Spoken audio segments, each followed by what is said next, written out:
18 morts, 18 vies fauchées en une seule nuit, 18 personnes pleines de vie et qui n'ont rien fait que de s'offrir un dîner, un petit café, comme cela arrive à tout le monde. 18 visages disparus à tout jamais. Madame Napon, directrice des ressources humaines du Centre national de recherche scientifique et technologique. Son sourire sur toutes les photos en dit long sur son goût de la vie. Ces deux Kouessiens, juste arrivés au Burkina Faso pour prêcher la parole de Allah et de son amour infini.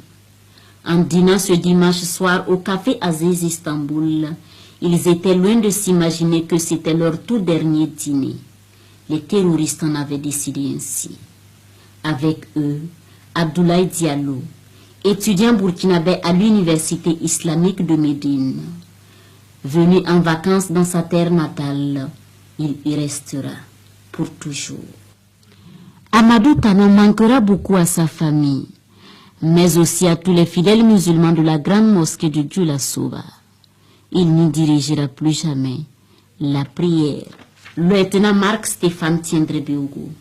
De ces brefs témoignages que nous recueillons des publications de ses amis sur la toile, il avait choisi le café Aziz Istanbul pour un rendez-vous amoureux avec sa fiancée après un long temps passé au Mali à défendre le pays du fleuve Djoliba contre ces forces du mal qui y sèment terreur et désolation. Coïncidence, malheureux hasard ou rendez-vous du destin.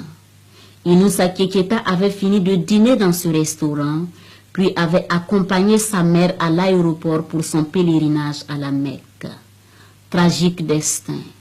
Il avait oublié son téléphone, revenu pour le chercher. C'est son corps sans vie, criblé de balles, qui ressortira de ce restaurant.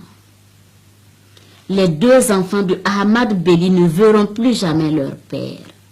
Le propriétaire du glacier, le Festival des Glaces, un glacier bien connu de la capitale, subira le même sort, fauché par une balle assassine de ces terroristes. Isidore Zongo, coordonnateur de l'ONG Welthunger Hilfe.